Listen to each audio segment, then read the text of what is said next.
Bonjour les étudiants, je suis professeur à l'Institut pédagogique de Bukhara dans le champ des langues étrangères. Tout d'abord, je veux dire qu'aujourd'hui nous avons un nouveau thème, l'enseignement en France. Vous savez que l'enseignement en Ouzbékistan, il y a quatre parties. Ce sont l'enseignement préscolaire, l'enseignement secondaire, l'enseignement supérieur et l'enseignement préscolaire.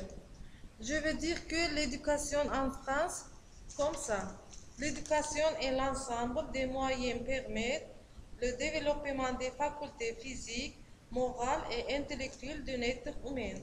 L'enseignement obligatoire, école primaire, collège, l'école maternelle, collège, lycée, baccalauréat général, baccalauréat professionnel.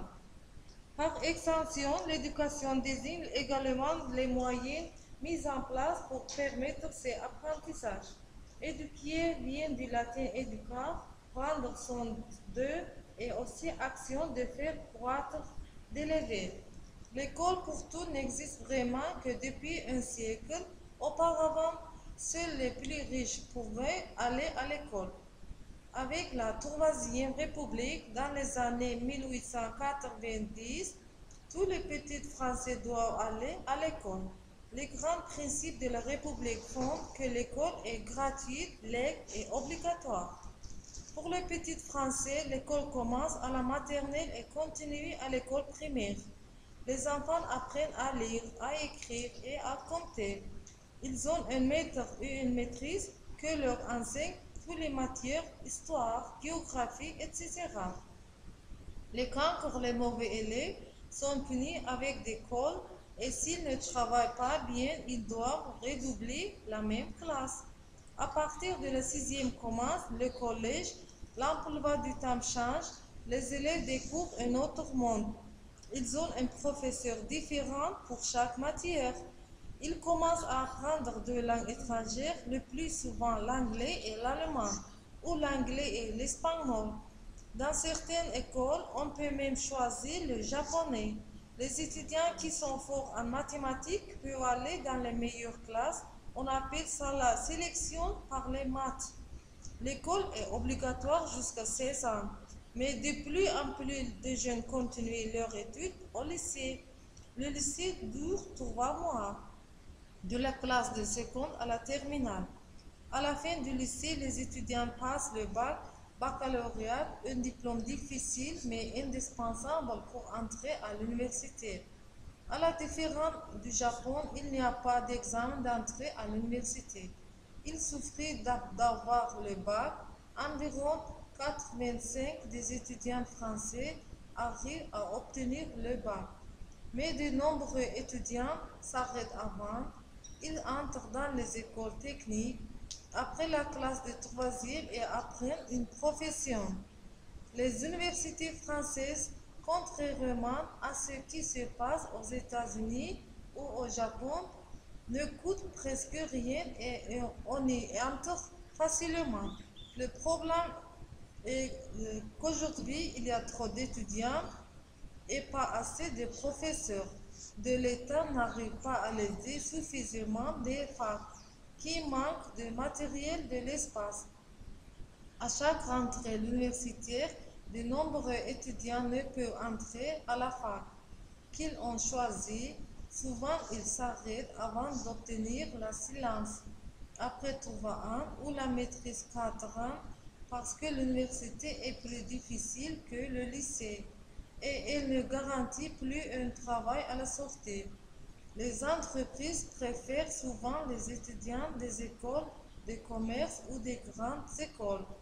Chaque université est originale avec ses programmes et ses spécialistes. Aujourd'hui, les universités françaises sont ouvertes sur l'Europe. Le programme Erasmus permet les échanges d'étudiants français et étrangers. L'école maternelle. L'école maternelle accueille les jeunes enfants dès l'âge de 3 ans. Les enfants sont regroupés par branche, âge en 3 sections. Le petit section, le moyen section, la grande section.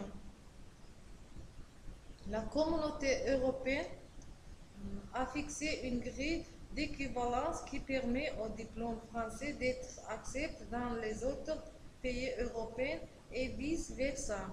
L'école primaire. L'école primaire accueille les enfants de 6 à 11 ans.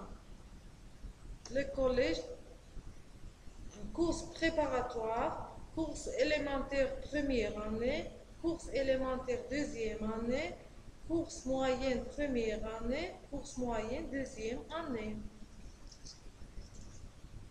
Le collège dispense une formation généraliste en 4 années, 6e, 5e, 4e, 3e. La formation au collège est sanctionnée par le diplôme du brevet. L'enseignement professionnel. L'enseignement professionnel se passe au LEP, lycée, enseignement professionnel. 2 ans d'études préparent 2 diplômes. Le CAP, certificat d'aptitude professionnelle pour un métier très spécifique, le brevet d'enseignement professionnel, une formation pour un ensemble de professionnels hôteliers, transport. La moitié des élèves qui obtiennent le BEP continuent des études techniques pour passer un bac technique. Le lycée comprend 3 cours, seconde, première généraliste ou bien littéraire, économique et social ou scientifique ou première technologie. L'enseignement supérieur français comprend ce sont les études universitaires sont organisées.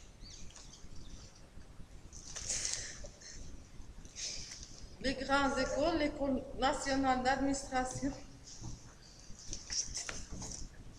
Les grandes écoles sont réservées à un petit nombre de très bons élèves sélectionnés dans les classes préparatoires. Elles forment les futurs cadres dirigeants des entreprises ou les fonctionnaires de la haute administration. Leurs anciens élèves appartiennent tout à élite dirigeante et forment des réseaux de pouvoir très influents. Situation. Donner à un enfant le désir d'apprendre et toute méthode sera bonne. Jean-Jacques Rousseau, 1762. Éduquer, ce n'est pas remplir des vases, mais c'est allumer ses forts, montagnes et serres. Si le maître citait et si les enfants lisent, tout va bien. Allez, repose sur l'éducation au XXe siècle. Une leçon doit être une réponse. Si elle remplit cet office, elle sera de l'école active, quand bien même les élèves ne feraient rien d'autre que d'écouter. Édouard Labert, l'éducation fonctionnelle. La Sorbonne, lieu historique. L'université née au XIIIe siècle est l'organisation en coopération des maîtres et l'écolier de Paris. Primitivement installés dans l'île de la Cité, ils sont venus dès le XIIe siècle dans le futur quartier latin où la biologie, le droit, la médecine et les arts sont enseignés à des jeunes gens venus des 4 nations françaises, picardes, normandes et anglaises, lui confèrent des origines un prestige international. Le collège de Sorbonne fondé en 1257-58 est alors l'un des nombreux collèges hébergeants sur les flancs de la montagne Sainte-Geneviève. Les étudiants pauvres, très vite, ces collèges deviennent le cadre des disciplines universitaires de Paris et le collège de Sorbonne, une célèbre faculté de biologie, la Sorbonne, qui prendra une part active au débat psychologique et politique de son temps, oscillant en gré d'une histoire foisonnante entre un conservatisme jaloux et un libéralisme éclairé. Reconstruire par Richelieu au XVIIe siècle, fermé par la Révolution 1791, atelier d'artistes en 1801. La Sorbonne est à nouveau affectée à l'enseignement en 1821. À la fin du 19e siècle, la République l'a construit à son tour pour faire de la nouvelle Sorbonne et acteur et l'esprit, le lieu privilégié de la connaissance, centre de rayonnement de la concertation en mai 1868. L'université est réorganisée depuis une université autonome, mais la Sorbonne, symbole de l'université, demeurait encore toujours l'espace, marque le point magnétique de la science. Et maintenant, je vais vous dire en l'enseignement de l'Ouzbékistan. Nous savons que l'enseignement en Ouzbékistan en quatre parties, ce sont l'enseignement préscolaire, l'enseignement primaire, l'enseignement secondaire et l'enseignement supérieur. À présent, l'enseignement en Ouzbékistan se développe de jour en jour, de l'an en an. L'enseignement en Ouzbékistan a connu des réformes depuis l'indépendance jusqu'à l'âge de 6 ou 7 ans. Les enfants peuvent fréquenter les crèches, les jardins d'enfants ou rester avec leurs parents à la maison. À l'âge de 6 ou 7 ans, ils entrent à l'école primaire et font leurs études de la première jusqu'à la 5e classe. Ensuite, on passe à l'école secondaire. Après avoir terminé la 9e classe, les élèves passent les examens de fin d'études. En Ouzbékistan, l'enseignement de 9 ans est obligatoire et gratuit. La suite des études n'est pas obligatoire.